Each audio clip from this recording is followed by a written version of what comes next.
Welcome to Module 21, Using Data Security. This module covers data backup and recovery, data handling best practices, and the basics of artificial intelligence, all Core A plus 2201202 skills.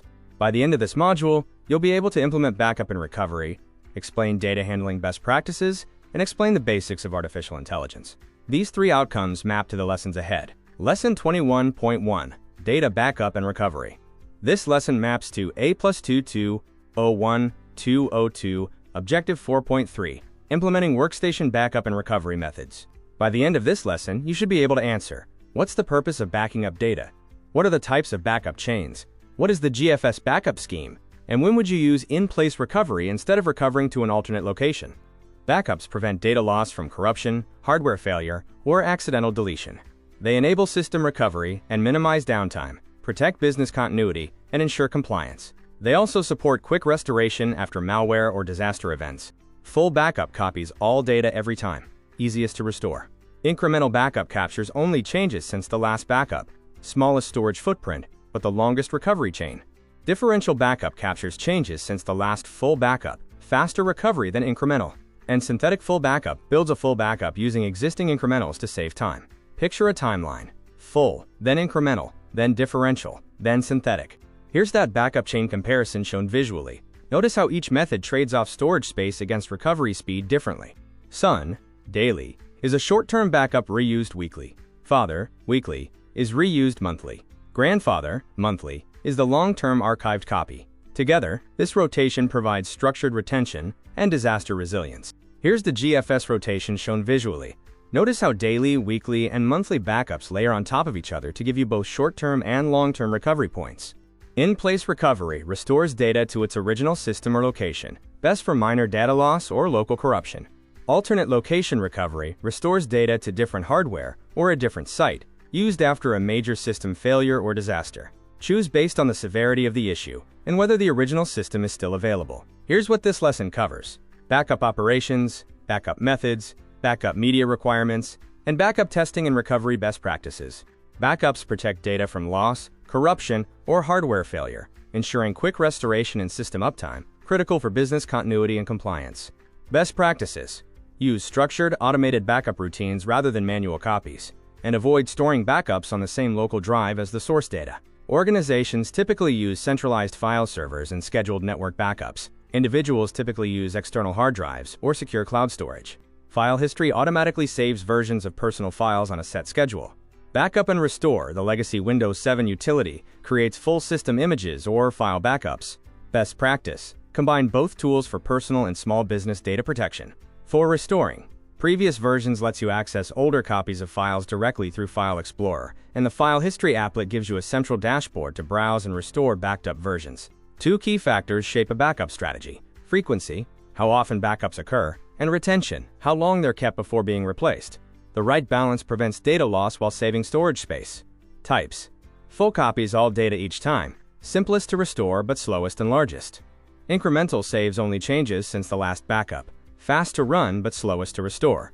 Differential saves changes since the last full backup, a moderate middle ground. And synthetic full automatically combines an existing full backup with recent incrementals, ideal for enterprise systems with large datasets. Here's what each backup method does, from full to incremental to differential to synthetic full. There are many ways to back up your data. You can make an image of the data disk, backup by file/folder. You can set restore points, backup to the cloud or network. You can back up to external media, such as USB drives. The GFS scheme: Son, daily, short-term and reused weekly. Father, weekly, medium-term and reused monthly. Grandfather, monthly, long-term archives reused yearly, providing structured rotation and predictable restore points. On-site backups offer fast recovery but stay vulnerable to local damage. Off-site backups, often cloud-based, reduce disaster risk. Best practice: combine both for redundancy and speed. The 3-2-1 rule: keep 3 copies of your data on 2 different media types, with 1 copy stored off-site for disaster recovery. Testing: restore to a test environment, like a sandbox directory or VM. Verify integrity to confirm restored files match originals. Schedule regular tests, at least monthly, more often for critical systems, and document the results. For recovery, in-place recovery restores data to the original system or folder, best for minor issues, though it may cause temporary downtime if the system is live. Alternate recovery restores data to new hardware or a cloud instance, used for major hardware failures or site disasters, enabling faster business continuity while repairs happen. Time to design. Backup and recovery plan. A small business with 10 employees stores critical data on a local file server and has experienced past data loss from hardware failure. Identify the backup methods and media to use. Define the backup frequency and retention policy. Decide on a testing schedule, and propose a recovery strategy for both minor and major failures. Lesson 21.2 Data Handling Best Practices. This lesson maps to 3A plus 2.201.202 objectives. 2.1 Summarizing various security measures. 2.9 Comparing data destruction and disposal methods. And 4.6 Explaining prohibited content, privacy, licensing, and policy concepts. By the end of this lesson, you should be able to answer: what regulations does healthcare data fall under? What type of data is considered prohibited? What are the different software license types? What is chain of custody? And how can a mechanical hard drive be destroyed? Healthcare data is protected by HIPAA, the Health Insurance Portability and Accountability Act in the U.S. It controls how medical information is collected, stored, and shared, requiring encryption, access controls, and breach notification procedures. It applies to hospitals, clinics, insurance providers, and their business associates. Prohibited data includes illegal or unethical content, like pirated media, malware or harassment material, unlicensed or unauthorized software use or distribution, and sensitive workplace data shared without consent or clearance. All of this violates company acceptable use policies and, often, legal statutes. Here's what that kind of policy violation actually looks like flagged in practice. Notice the kind of content and context that triggers an AUP review. Commercial or proprietary licenses are paid, usable only under vendor terms. Open source is free to use and modify under licenses like GPL or MIT. Shareware or trial versions are limited use, meant for evaluation. Volume licensing allows multiple installations for organizations. And OEM licenses come bundled with hardware and are non-transferable. Chain of custody tracks who collected, accessed, transferred, or stored digital evidence, maintaining its integrity and authenticity during investigations. It uses documentation and signatures every time evidence changes hands, critical in forensics and legal compliance. Drilling or shredding physically breaks the platters, rendering data unreadable. Degaussing uses a strong magnetic field to erase HDDs, though it's ineffective on SSDs. Incineration or crushing provides high-security destruction. Whichever method you use, always obtain a certificate of destruction from third-party vendors. Here's what this lesson covers: regulated data classification, prohibited content and licensing, incident responses, data integrity and preservation, data destruction methods, and disposal and outsourcing. PII, personally identifiable information, is governed by GLBA in the EU and CPRA in California, covering anything that identifies an individual, like a social security number, email, or biometric data. PHI, private healthcare information, is protected under HIPAA, covering medical records and patient histories, which must be anonymized or de-identified when shared. PCI, payment card information, is governed by PCI DSS standards, protecting card numbers, CVV codes, and transaction records. Best practice across all of these: train employees on secure data handling and proper classification. Here's what that data classification process actually looks like in practice. Notice how each data type gets tagged and routed to the handling procedure it requires. Prohibited content includes illegal, offensive, or copyrighted materials used without permission, pirated software, malware, adult content, hate speech, or data leaks, violating company, acceptable use policies, and possibly federal law. License compliance ensures software is used according to its legal terms, preventing fines, lawsuits, or revoked usage rights. Maintain an inventory of licensed applications and renewal dates.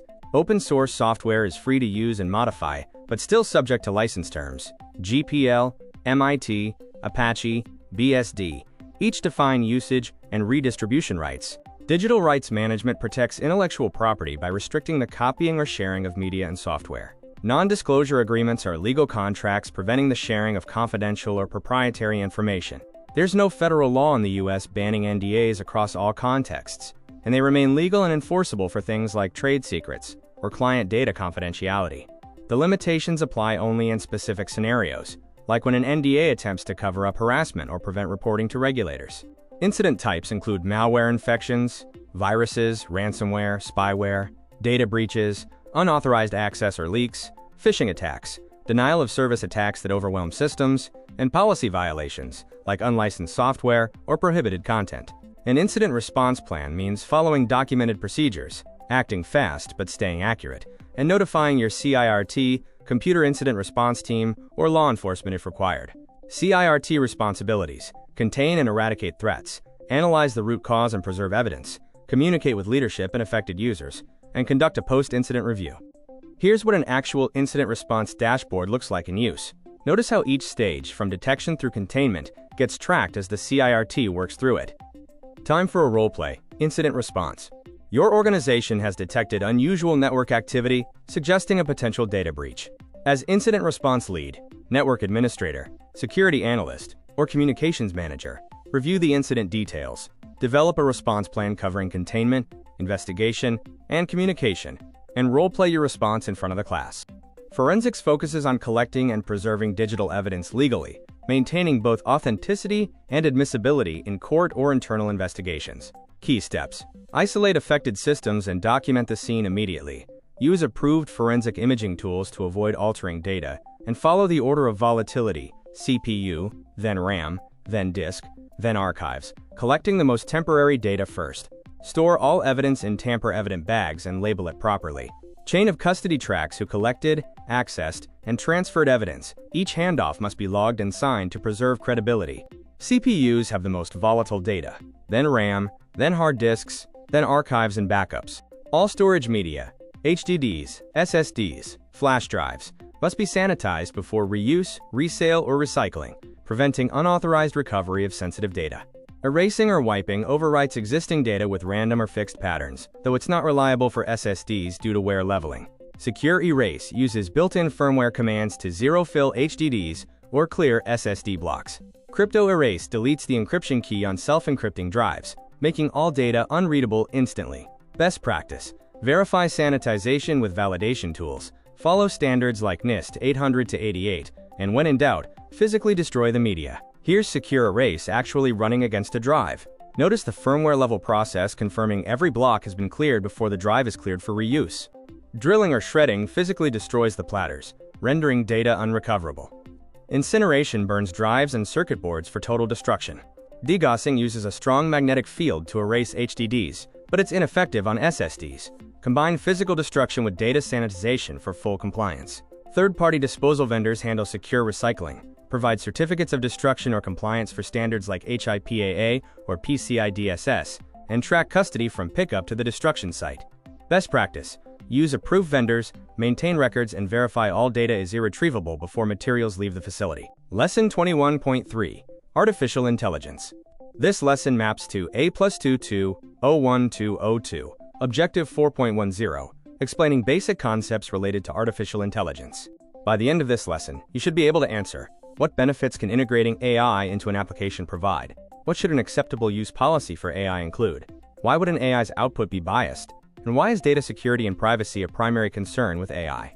Automation handles repetitive tasks, freeing staff for higher-level work. Prediction and analysis use data trends to improve accuracy and forecasting. Personalization learns user preferences to tailor recommendations or content. Efficiency reduces processing time and operational costs. And decision support assists humans with insights and anomaly detection. Define approved tools and authorized users. Require data privacy, accuracy, and attribution for AI-generated content. Prohibit plagiarism, misrepresentation, or misuse of AI results. Specify security standards for AI data inputs and storage. And include legal compliance, copyright, privacy, and institutional policy. Training data bias happens when AI learns patterns from imperfect or unbalanced datasets. Algorithm design bias comes from developer assumptions influencing model behavior. Feedback loops let biased outputs reinforce future bias. And limited representation, a lack of diversity in the underlying data, leads to inaccurate conclusions. Best practice: audit models regularly and retrain with inclusive, verified data. AI systems depend on large, sensitive datasets, personal or corporate. Improper handling can cause data leaks, IP theft, or compliance violations, and public AI tools may retain or reuse submitted information. Risks include prompt injection attacks and model exploitation. The response: implement encryption, anonymization, and access controls for all AI data. Here's what this lesson covers: application integration, policy, limitations, and private versus public AI. AI enhances software through forecasting, using historical data to predict trends. Automation handling repetitive tasks to reduce human error, and optimization, finding the best solutions to complex problems. Key capabilities. Natural language processing lets software understand human language, powering chatbots.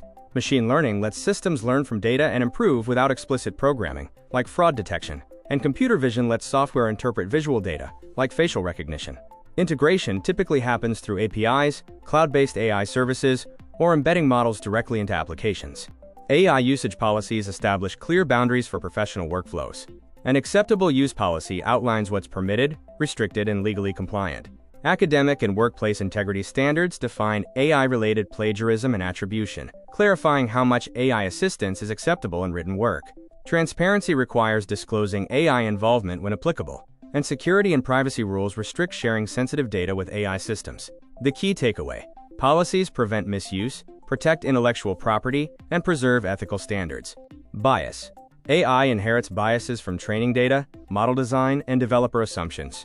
Think biased hiring algorithms or skewed facial recognition. Hallucinations. AI may fabricate details or present false information confidently, like incorrect citations.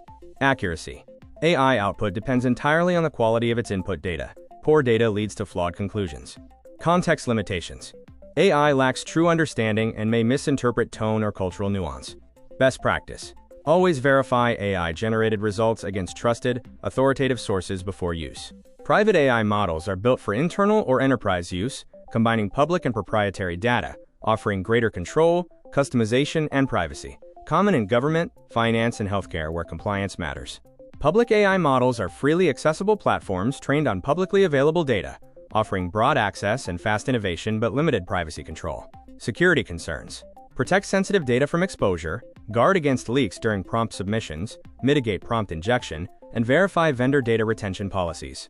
Best practice. Use private or hybrid deployments for confidential or regulated information.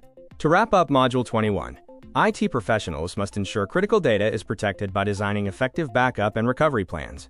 Following that, policies for handling sensitive data need to be developed, and integrating AI into applications requires appropriate usage policies alongside a clear understanding of its limitations.